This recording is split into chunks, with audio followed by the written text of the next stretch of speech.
Hello guys, आज है हमारा दूसरा दिन नीट जर्नी प्रिपरेशन का। कल हमने इस चैप्टर का जो है इंट्रोडक्शन करा था, जिसमें से 2-3 पैराग्राफ थे, लेकिन हमने उस पर 25 मिनट तक बातें की थी। मतलब अगर हम ऐसी ज़्यादा बातें नहीं करने वाले हैं, एकदम पॉइंट टू पॉइंट हम बातें करने वाले हैं, ज़्यादा टाइम हम वेस्ट नहीं करने वाले हैं। और अगर प्रिपरेशन की बात करें तो ऐसा नहीं कि कल हमने इंट्रोडक्शन पढ़ा था तो मैंने बस पूरे दिन इंट्रोडक्शन ही प्रिपेयर करा था, ऐसा नहीं है भाई।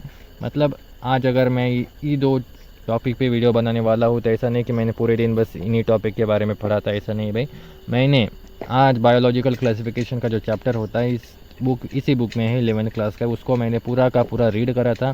पहले बहुत डर लगता था उस चैप्टर से, जो बॉटनी के रिलेटेड चैप्टर है यार, जिनमें बहुत ज़्यादा साइंटिफिक नेम्स होते हैं, वो बहुत डर लगता था। लेकिन मैंने उसको जब पढ़ा तो it was not that hard जितना मैंने सोचा था। बट हाँ, उसमें जो एग्जांपल्स है उनको मेरे को रटना तो पड़ेगा।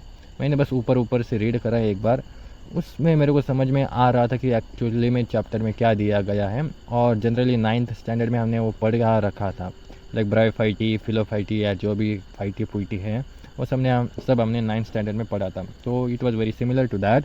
तो ज़्यादा डरने की बात नहीं उस चैप्टर से। और अगर इस चैप्टर की बात करें या जूलॉजी की बात करें तो ये तो अपने फेवरेट पार्ट रहता है बायोलॉजी का, लाइक ह्यूमन रिप्रोडक्शन एंड बस वही वही बहुत फेवरेट रहता है। एग्जीक्रीटरी प्रोडक्ट्स जो हैं इस चैप्टर में, ये भी बहुत आसान है। बस थोड़ा सा इसमें जो है केमिकल लोचा रहता है या जूलॉजी है अब इतनी है कि हम जब बायोलॉजी पढ़ते हैं तो उसमें केमिकल रिएक्शंस तो होते ही है, इतने नहीं होते जितने केमिस्ट्री में होते हैं, लेकिन थोड़े बहुत होते हैं जो कि हमें पड़ेगी। Chemical reaction, metabolism and all that activity जो होती है हमारी बॉडी में, या सिवा न्यूरल सिग्नल ट्रांसफ़र होते रहते हैं, ये सारी चीज़ें हमें पढ़नी पड़ेगी। इसको बस समझने के लिए पढ़ना पड़ता है। आपको कोई रिएक्शन देने वाला है तो नहीं, तो ज़्यादा डरने की बात नहीं है। एक बार आपका कॉन्सेप्ट क्लियर हो जाता है तो ये चीज़ें बहुत आसान लगती है भाई। थोड़ा सा डरावना रहता है माहौल, बट एक बार कॉन्सेप्ट किसी से समझ लो, आराम से शांति से पढ़ लो, एक ही बार का टेंशन है। वैसा केमिस्ट्री में क्या है भाई, एक बार कॉन्सेप्ट समझ लो, उसके बाद उस पर 10 रिएक्शन करने पड़ते हैं, उसके बाद उस पर 20 अलग रिएक्शन आएंगे भाई, उन रिएक्शंस के भी अलग रिएक्शन आएंगे। तो भाई उस पर कॉन्सेप्ट अप्लाई होता ही रहता है। बायो में वैसा नहीं होता है, एक ही बॉडी है, उस पर एक ही टाइप का रिएक्शन होगा। अगर अलग रिएक्शन होगा तो भाई उसका उसको बस इंजेक्शन लेना पड़ेगा फिर। तो ये है, हम वही करने वाले हैं, लास्ट में हम बस इंजेक्शन देने वाले हैं। हमको पता नहीं बॉडी में कौन सा रिएक्शन ने क्या बाय प्रोडक्ट निकाला, उससे फ़र्क नहीं पड़ता। तुमको क्या तकलीफ़ है भाई, हमारे पास पैरासीटामोल ले लो, हम यही करने वाले हैं। तो ज़्यादा स्ट्रेस मत लो, जितना है आपके सामने बुक में वो पढ़ो, समझो।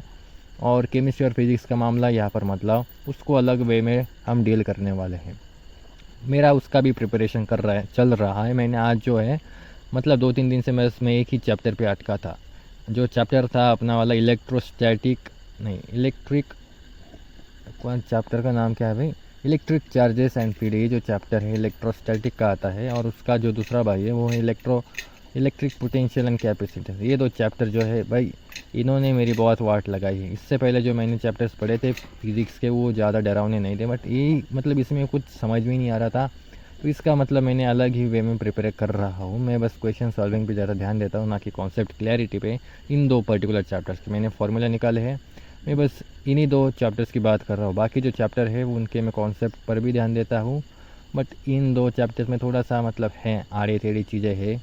और जो टीचर रहता है वो भी जो पढ़ाता है वन शॉट रहता है 5-6 घंटे का, तो लगातार पढ़ने से भी ज़्यादा समझ में नहीं आता है। और धीरे धीरे पढ़ने का आज 1 घंटा पढ़ूंगा, कल दूसरा घंटा पढ़ूंगा, तो भाई आज क्या पढ़ा तो कल क्या पढ़ूंगा, और कल क्या पढ़ा था ये, इसी चक्कर में भाई सारा का सारा खेल खंडवा हो जाता है। उससे बेहतर है वन शॉट देख लेता हूँ, जितना समझ में आया उतना समझ लेता हूँ फिर से, और फार्मूला जो इंपॉर्टेंट फार्मूलाज है उनको निकाल लेता हूँ, और मैं सीधे क्वेश्चन प्रैक्टिस पे लग जाता हूँ। फिज़िक्स को मैं ज़्यादा कॉन्सेप्ट क्लैरिटी पे ज़्यादा फोकस नहीं करता हूँ। मेरा जो मेन ही जितना हो सके उतना ज़्यादा क्वेश्चन प्रैक्टिस करना। इन द एंड हमको क्वेश्चन ही सॉल्व करने हैं फिज़िक्स में, तो कोई थ्योरी पूछने वाला है नहीं कि यहाँ से यहाँ घुसेंगा तो वहाँ से क्या निकलेगा और किस फोर्स से निकलेगा, ये ऑल दैट, ये सारी चीज़ें कोई पूछने वाला है नहीं। और तो हमको जिस वे में PYQ में सवाल पूछे गए उसी वे में मैं क्वेश्चन प्रैक्टिस कर रहा हूँ। तो इन द एंड जो चाहिए सही आंसर कैसे लाएं उसी पे फोकस करता हूँ। तो आज मैंने कम से कम 40-50 सॉल्व करे हैं क्वेश्चन उस पर्टिकुलर चैप्टर के। तो ऐसा ही मेरा फिज़िक्स का चल रहा है। हर दिन 2-3 दिनों में मेरा एक चैप्टर हो जाता है, और उसके बाद 2-3 दिन मैं उसके 50-100 सवाल सॉल्व करता हूँ। तो मेरे लगभग 5-6 चैप्टर हो चुके हैं फिज़िक्स के, और इस महीने में मैं पूरा उसको ख़त्म करने वाला हूँ 11th and 12th physics one shot देख कर। उसके बाद पूरे जो 10-9 महीने बचे रहेंगे उसमें बस क्वेश्चन सॉल्विंग। भले 5,000 सॉल्व हो जाए या 10,000 हो जाए, मेरा बस एक ही काम है, क्वेश्चन सॉल्व करना बस। तो आइए अपने टॉपिक पर बात करते हैं, जो हमारा है एग्जीक्यूटरी ह्यूमन एग्जीक्यूटरी सिस्टम। बस यही 2 पैराग्राफ पढ़ने वाले हैं, ज़्यादा डीप में नहीं जाने वाले हैं। तो यहाँ पर क्या बोलते हैं, in humans the executory system consist of a pair of kidney, 1 pair of ureter, urinary bladder and urethra. मतलब जो हमारे पास जो ह्यूमन एग्जीक्यूटरी सिस्टम होता है उसमें क्या होता है, 2 किडनीज होती है, 2 यूरेटर होते हैं, एक यूरिनरी ब्लैडर होता है और एक जो लास्ट में होता है यूरेथ्रा होता है। अब उसके बाद kidneys are reddish brown bean shaped structures and situated between the levels of last thoracic and third lumbar vertebrae close to the dorsal inner wall of the abdominal cavity। अब ये क्या मामला है, मेरे को कुछ भी समझ में नहीं आया है, but reddish brown bean shape ये तो बचपन से पढ़ते आए हैं, और एक किडनी ऊपर होती है, एक किडनी थोड़ी नीचे होती है, ये भी बचपन से पढ़ते आए, लेकिन यहाँ पर वो नहीं बताया गया है। मैंने शायद इसको 9th में पढ़ा था कि एक किडनी थोड़ी ऊपर और एक किडनी थोड़ी नीचे होती है, ऐसा मैंने पढ़ा था शायद। थोड़ा धुंधला याद आ रहा है मेरे को, लेकिन जो ये लोकेशन दी गई है उसको मेरे को थोड़ा सा अच्छे से किसी से कहीं पर अच्छे से देखकर समझना पड़ेगा या किसी से समझना पड़ेगा। उसके बाद मैं आपको बताऊंगा कि जो लोकेशन है उसका एक्चुअली मतलब क्या है, क्योंकि ये जो लास्ट थोरेसिक है, थोरेसिक मतलब चेस्ट कैविटी के अराउंड रहता है, तो लास्ट थोरेसिक जो है उसके नीचे, मतलब जो हमारी चेस्ट कैविटी है उसके तो नीचे आएगा बराबर से। लेकिन ये जो थर्ड लंबर वर्टिब्रे है और ये जो डोर्जल इनर वॉल है, ये थोड़ा सा मतलब समझ में नहीं आ रहा क्या है, डोर्जल उल्टा दिया गया है यहाँ पे। चलो इसको थोड़ा सा मेरे को अच्छी से इजी लैंग्वेज में कहीं से देखूंगा, फिर मैं आपको बताऊंगा, और अगर नहीं भी समझ में आया तो रट्टा ही मारना पड़ेगा इसको। तो उसके बाद जो ये डायमेंशन दी गई है, ये ज़्यादा मतलब रट्टा ही मारने की ज़रूरत है। 10-12 सेंटीमीटर की लेंथ होती है, 5 to 7 सेंटीमीटर विड्थ होती है, 2 से 3 सेंटीमीटर थिकनेस होती है, और जो वेट होता है 1 से 120 से 170 ग्राम का वेट होता है। तो बेसिकली डायमेंशन तो नहीं पूछ सकते, लेकिन जो वेट होता है वो शायद पूछ ले। तो 120 से 170 ग्राम होता है weight, average weight. Towards the centre of the inner concave surface of the kidney is a notch called hilum through which ureter blood vessel and nerve enter. तो जो हमारा कॉन्केव सरफेस होता है इनर साइड, मतलब यार आसान से बात है ना, मतलब जहाँ से यूरेटर ब्लड वेसल घुस रहे हैं वो उस साइड्स में जो ये कॉन्केव सरफेस है, इनर मतलब जो किडनी का ये आउटर सरफेस है, इस साइड से अगर हम देखेंगे तो ये जो है ये आउटर सरफेस बोल सकते हैं और ये इनर सरफेस बोल सकते हैं। इनर कॉन्केव सरफेस जो है वहाँ पर एक नॉच लाइक स्ट्रक्चर होता है, यहाँ पर हिलम जो होता है ना वो यहाँ पर कहीं पर होता है, जो कि यहाँ पर दिया नहीं है, लेकिन हमको इमेजिन करना पड़ेगा। कहीं पर हिलम का कोई जो है वहाँ पर लेबल दिया नहीं है, तो हमें इमेजिन करना पड़ेगा कि हिलम जो है वो यहाँ कहीं होता है, जहाँ से यूरेटर ब्लड वेसल्स और कुछ नर्व जो है वो अंदर घुसती है किडनी के। Inner to the hilum is a broad funnel shape space called the renal pelvis with projection called calyces. अब जो हिलम अगर हम यहाँ पर इमेजिन करें तो उसके अंदर inner to the hilum there is a space, उस स्पेस को क्या बोलते हैं, यहाँ पर दिया गया है। यहाँ पर जो ये पेल्विस है ना, इसी को रीनल पेल्विस बोलते हैं। ये जो स्पेस दी गई है ना फनल शेप, ये आपको यहाँ पे थोड़ा आपको दिखेगा, ये जो है ये फनल शेप, ये पूरा का पूरा, हाँ भाइयों, ये पूरा का पूरा जो फनल शेप है ना, ये पूरा का पूरा आप यहाँ से मान लो ये ऐसा ये पूरा फनल शेप जो है ना वो यहाँ पर ये देखो एरो दिया है ना, ये जो है रीनल पेल्विस है। यहाँ पर भी दिखेगा आपको, ये जो फनल शेप दिख रहा है ना आपको, that is renal pelvis.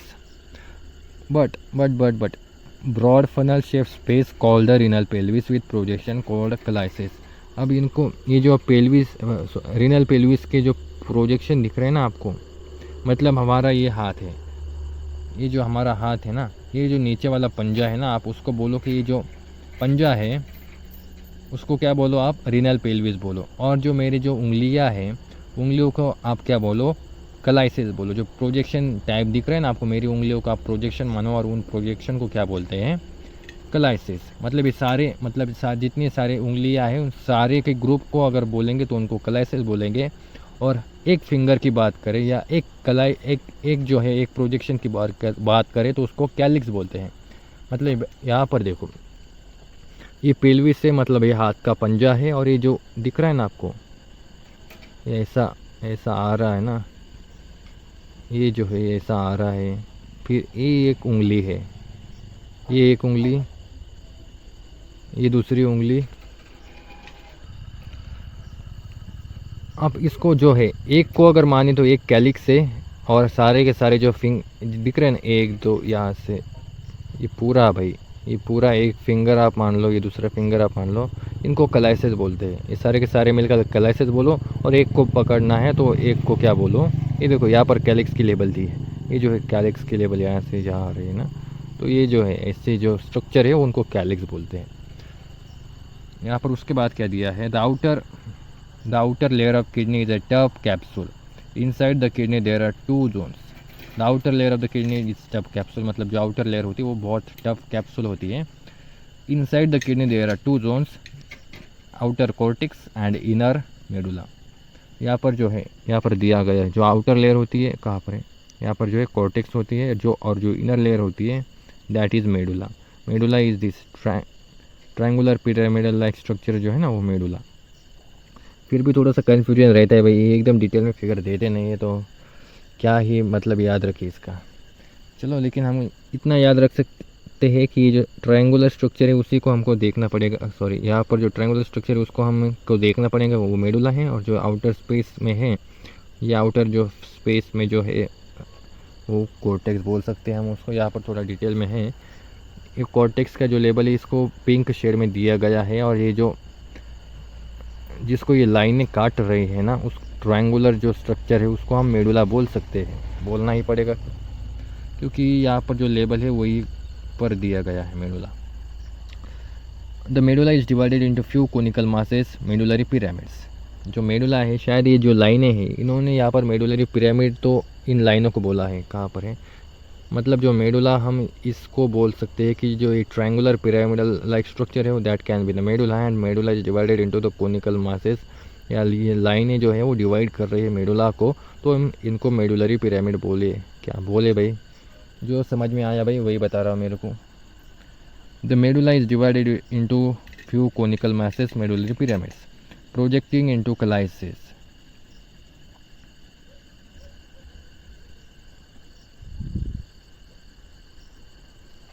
Medullary pyramids, अरे यार मेडुला कौन सा है अभी तक मेरे को समझ में नहीं आया, थोड़ा सा कन्फ्यूजन तो है मेडुला कौन सा रहेगा इसमें। खैर, जितना आपको समझ में आया आप ये बता दो मेडुला कौन सा रहने वाला है, बट कोई बात नहीं। The medulla is divided into few conical masses, projecting into calyces. अब कलाइसिस में जो घुसने वाले हैं, कलाइसिस में जो जाते हैं,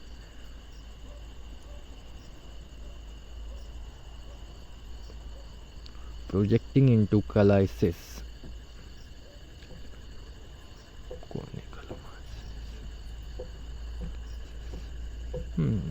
still I don't understand much, लेकिन उसको थोड़ा सा बाद में अच्छे से देखना पड़ेगा क्या है मेडुला आखिर। ये मेडुला आखिर क्या है भाई, उसके आगे क्या है भाई वो देखते हैं भाई। The cortex extends in between the medullary pyramid as renal column called column सबवर्टिने। जो हमारा कॉर्टेक्स रीजन होता है, यहाँ पर जो कॉर्टेक्स रीजन है वो कैसे एक्सटेंड कर रहा है बिटवीन द मेडुलरी पिरामिड। ये जो मेडुलरी पिरामिड है यार, ये ट्रायंगुलर जो स्ट्रक्चर उसको मेडुलरी पिरामिड बोले या मेडुला बोले, अभी तक वही कन्फ्यूजन है। लेकिन जो कॉर्टेक्स है उसके बारे में अगर बात करें, जो कॉर्टेक्स है यहाँ पर देखो, ये जो कॉर्टेक्स रीजन है वो कैसे यहाँ से एक्सटेंड हो रहा है बिटवीन द ट्रायंगुलर पिरामिड या मेडुलरी पिरामिड इनको बोले अगर, तो ये जो कॉर्टेक्स है इसमें से ऐसा एक्सटेंड हो रहा है एज रीनल कॉलम। ये देखो उसी को बोलते हैं ना, ये जो है एक्सटेंड हो रहा है, ये जो कॉर्टेक्स एरिया है वो कैसे इन दोनों के बीच से, यहाँ पर भी इन दोनों के बीच से एक्सटेंड हो रहा है एज अ रीनल कॉलम। तो उस कॉलम को क्या बोल सकते हैं, यहाँ पर दिया है column of Bertini. I guess हम थोड़ा जो समझ पा रहे हो वो सही समझ पा रहे हो। आगे क्या दिया है, each kidney has a near by 1 million complex tubular structures called nephrons, nearly 1 million complex tubular structures called nephron. 1 million होता है भाई, इसको याद रखना पड़ेगा क्योंकि नेफ्रॉन है बहुत इंपॉर्टेंट पार्ट होता है। Which are the functional unit, ये जो नेफ्रॉन है फंक्शनल यूनिट होता है किडनी का। Each nephron has 2 parts, the glomerulus and renal tubule. यहाँ पर कहीं पर नेफ्रॉन की फिगर दी गई है क्या, तो नेफ्रॉन की तो फिगर नहीं दी है, diagrammatic representation of nephron showing blood vessels and duct. तो ये जो है ग्लोमेरुलस, मतलब जो हमारा नेफ्रॉन उसके दो मेन पार्ट्स कौन से हैं, एक है ग्लोमेरुलस एंड दूसरा है रीनल ट्यूब्यूल। तो ये तो है ग्लोमेरुलस। मैंने कहीं पर एकदम डिटेल फिगर देखी थी, यहाँ पर भी नहीं है वो। चलो, ग्लोमेरुलस एंड रीनल ट्यूब्यूल्स कहाँ पर है, यहाँ पर रीनल ट्यूब्यूल्स नहीं है। ओके, रीनल ट्यूब्यूल्स का कोई भी यहाँ पर फिगर नहीं है भाई। चलो, the glomerulus is a tuft of capillaries formed by the afferent arteriole, a fine branch of renal artery। मतलब जो ग्लोमेरुलस है tuft of capillaries, गुच्छा होता है कैपिलरीज का, फॉर्म बाय अफरेंट आर्टरीवोल्स। ये जो है यहाँ पर देख सकते हैं हम, ये ग्लोमेरुलस जो है tuft of capillaries है, फॉर्म बाय अफरेंट आर्टरीवोल्स। ये जो ये देखो, या एफरेंट आर्टरीवोल से ये आके यहाँ पर ग्लोमेरुलस का फॉर्मेशन कर रहे हैं। ऐसा हम इमेजिन कर सकते हैं भाई, हमने कभी खोल के देखा नहीं है कैसा है, लेकिन हमको ऐसे ही समझ के लेना पड़ेगा। मैं तो ऐसे ही समझ के लेता हूँ, ज़्यादा डीप में नहीं जाता हूँ। A fine branch of renal artery, blood from the glomerulus is carried away by an efferent arteriole. इसका मतलब जो है ग्लोमेरुलस से जो ब्लड होता है वो इफरेंट आर्टरीवोल क्या करती है, उससे दूर लेके जाती है। ये जो इफरेंट आर्टरीवोल है, यहाँ से ये जो इफरेंट आर्टरीवोल है वो जो है वो ग्लोमेरुलस से जो है वो ब्लड को दूर लेके जाती है। ये आपको ध्यान रखना पड़ेगा भाई, एमसीक्यू में आ सकता है। The renal tubule begins with the double wall cup like structures called Bowman's capsule which encloses glomerulus. अब जो है रीनल ट्यूब्यूल्स कहाँ से शुरुआत होती है, बाउमन्स कैप्सूल से। Begins with double walled cup like structures called Bowman's capsule which encloses, जिसके अंदर हमारा ग्लोमेरुलस होता है। ये जो है ये आपको दिख रहा है ना, इसके अंदर यह ग्लोमेरुलस है, ये कप लाइक स्ट्रक्चर है जिसको बाउमन्स कैप्सूल बोलते हैं। इसी से कहीं ना कहीं हम बोल सकते हैं कि रीनल ट्यूब्यूल बिगिन होता है। रीनल ट्यूब्यूल की यहाँ पर कहीं पर होना चाहिए था ट्यूब्यूल, यहाँ पर उन्होंने लेबल नहीं दिया है, लेकिन हम बोल सकते हैं यही से शुरुआत होती है रीनल ट्यूब्यूल की। Glomerulus along with Bowman's capsule is called Malpighian body और रीनल कॉर्पुसल्स। मतलब ग्लोमेरुलस प्लस बाउमन्स कैप्सूल, इन दोनों को अगर हम मिल के बोलेंगे, इन दोनों को हम जोड़ के बोलेंगे तो उसको मैलफिजियन बॉडी या रीनल कॉर्पुसल्स बोलते हैं। इसको भाई दिमाग में एकदम सेट कर लेना, Bowman's capsule plus glomerulus is equals to Malpighian body और renal corpuscles. The tubule continues further to form a highly coiled network, proximal convoluted tubules। ये जो renal tubule है ये बाद में जाती है और बाद में जाकर क्या बनाती है, proximal convoluted tubule। यहाँ पर PCT दिया है ना, ये देखो ये PCT दिया गया है। ये जो renal tubule है बाद में थोड़ा कंटिन्यू करती है और आगे जाकर क्या बनती है, proximal convoluted tubules। इसको भी हम बाद में एकदम डीप में देखने वाले हैं भाई, ज़्यादा डीप में नहीं, मतलब जितना मेरे को समझ में आएगा उतना देखेंगे। और इन द एंड बाद में जैसा मेरा सिलेबस ख़त्म होगा तो मैं एकदम एक्सप्लेन करने के पॉइंट ऑफ व्यू से वीडियोस बनाने वाला हूँ।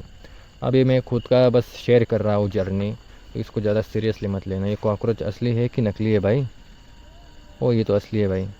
मैं रात में वीडियो बना रहा हूँ भाई मोबाइल के टॉर्च में, एक हाथ में मोबाइल है और दूसरे हाथ में किताब है नीचे, और दूसरे हाथ में पेन और पेपर और सारा है, और पहले हाथ में है अपना मोबाइल। और इसी के साथ अपना ये जो है आज का वीडियो में यही एंड कर देता हूँ, क्योंकि ये बहुत अगर बड़ा हो जाएगा तो मेरे पास 4G का डेटा है भाई, इतना वो अपलोड नहीं हो पाएगा आज के आज, तो मैं इसको यहीं पर एंड करता हूँ। तो अगले वीडियो में हम PCT शायद यहाँ पर हैं, अगले वीडियो में बस ये पैराग्राफ देखने वाले हैं।